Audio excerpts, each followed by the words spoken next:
हाय दोस्तों। तो आज आप लोगों को मैं अपने एसएससी सीपीयू फिज़िकल जो मेरा कल ही हुआ है उसके बारे में बता देता हूँ। देखो, बहुत ख़तरनाक फिज़िकल था और मैं फ़ेल हो गया।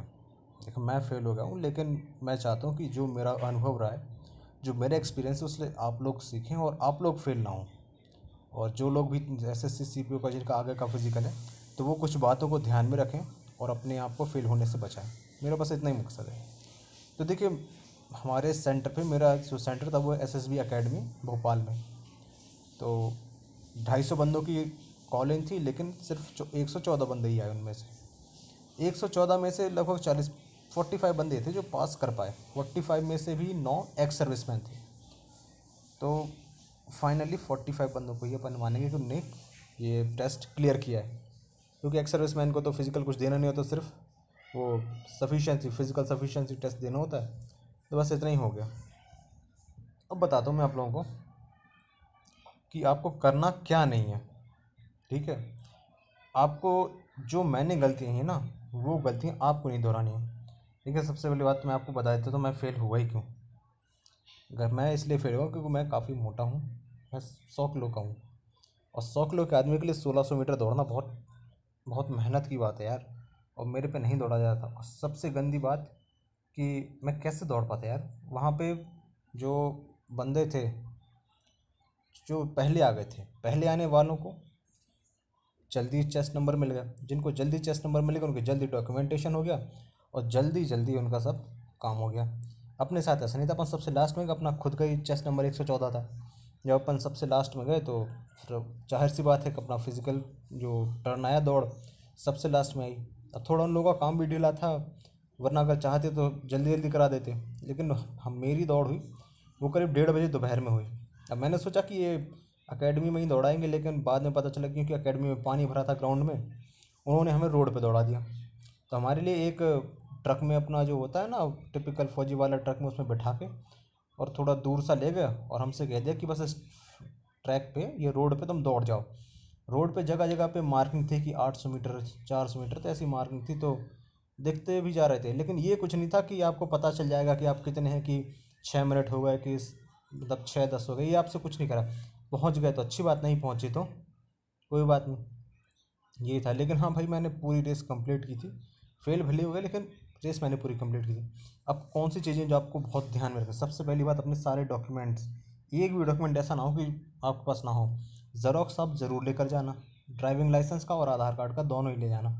क्योंकि वहाँ पे फिर वो, अगर अपने ड्राइविंग लाइसेंस अगर ले गया फोटो कॉपी, नहीं तो बड़ी दिक्कत होती है। तो अपन को क्या करना है, ये लेकर जानी है। दूसरी बात, 3-4 फोटोग्राफ अपने पास ले जाना। एक फॉर्म में लगेगी और आपकी एक और जगह लगती है, तो 2 जगह आपकी फ़ोटो लगती है, लेकिन 3-4 ले जाना। भाई, खाना जरूर लेके जाना। ये अकेडमियाँ जहाँ पे ये फिज़िकल होते हैं ना, ऐसी अजीब अजीब जगहों से होते हैं जहाँ पे पानी पीने को ना मिले। और इनकी जो खुद की जो कैंटीन होती है, वो अगर खुले तो 2 बजे 3 बजे खुले। हमारे यहाँ पे तो जो अकेडमी थी, एसएसबी अकेडमी, उसमें कुछ हम लोगों को खाने पीने मिल नहीं रहा था। बाहर भी नहीं जा पा रहे थे। तो और जो कुछ हमें खाने मिला, वो यार इतने पतले पतले से ये एसएसबी अकेडमी वाले लाए, कुछ केले, घटिया से केले और कुछ जलेबी अजीब सी। तो फिर आपको ख़राब चीज़ें ना खानी पड़े, इसलिए अपना कुछ अच्छा सा लेकर जाना। कुछ लोग जो थे वो बहुत हीरो बन रहे थे। हीरो इन द सेंस, उनने सोचा कि हम नंगे पैर ही दौड़ जाएंगे। 2-3 लड़के थे, वो नंगे पैर दौड़ गए। अब भाई साहब, 1.5 किलोमीटर अब आपको दौड़ना है, 1600 मीटर। आपकी कम से कम 12-1 बजे की अच्छी तपतपाती धूप में आप नंगे पैर दौड़ के देखिए। इतना आनंद आया कि कई बच्चों के पैर में कहीं कुछ चुभ गया, कहीं कुछ चुभ गया, और वहाँ से लंगड़ाते हुए आए। तो हमें ऐसा नहीं करना है, अपन को हीरो नहीं बनना है। अपन को जूते पहन के ही दौड़ने हैं। ठीक है, चाहे कैसे जूते हैं, जूते पहन के ही दौड़ना है अपन को, क्योंकि अगर बिना जूते में दौड़े तो इंजरी हो सकती है। अगर आप दौड़ निकाल भी लेंगे तो आप आगे की इवेंट्स में फेल हो जाएंगे। इसलिए ऐसा कोई काम नहीं करना है कि अपन एक इवेंट में पास हो गए, दूसरे में फेल हो जाएं।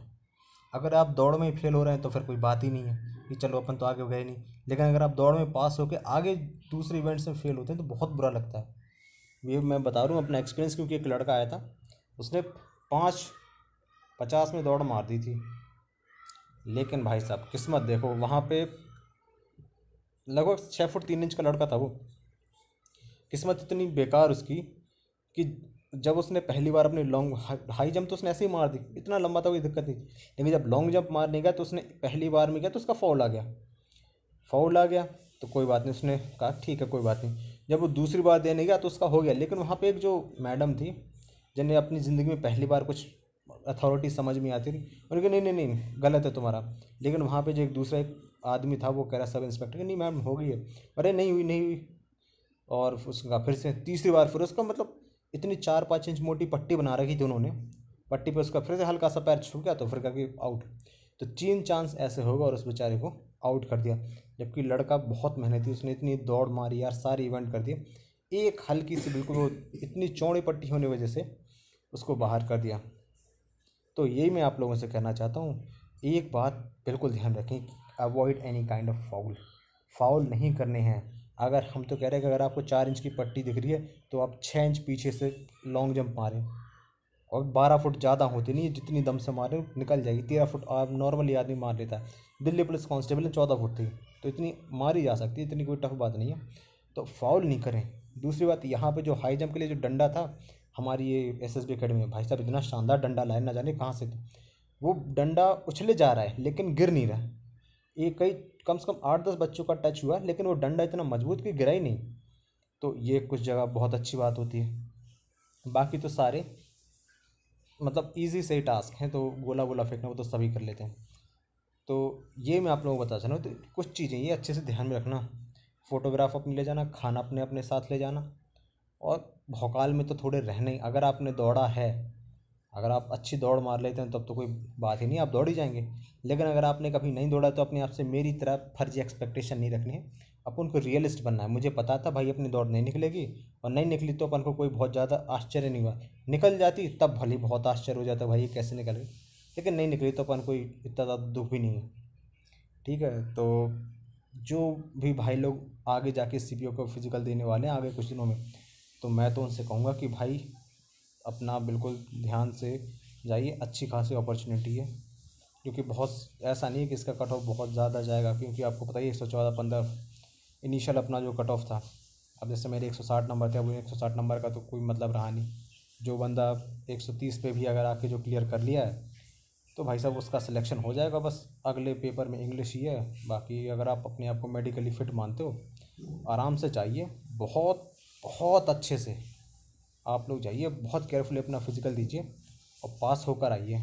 क्योंकि ये कैसे भी हो भाई, मैंने प्रमोशनल प्रोस्पेक्ट्स पूछे थे उन लोगों से जो एसएसबी के थे, बोल रहे थे कि एक सब इंस्पेक्टर 5 साल की सर्विस के अंदर इंस्पेक्टर बन जाता है, और लगभग 13-14 साल या मैक्सिमम 15 साल की सर्विस में एक सब इंस्पेक्टर डायरेक्ट जो रिक्रूटमेंट होता है, बंदा असिस्टेंट कमांडेंट जा रहा है एसएसबी है, सशस्त्र सीमा बल में।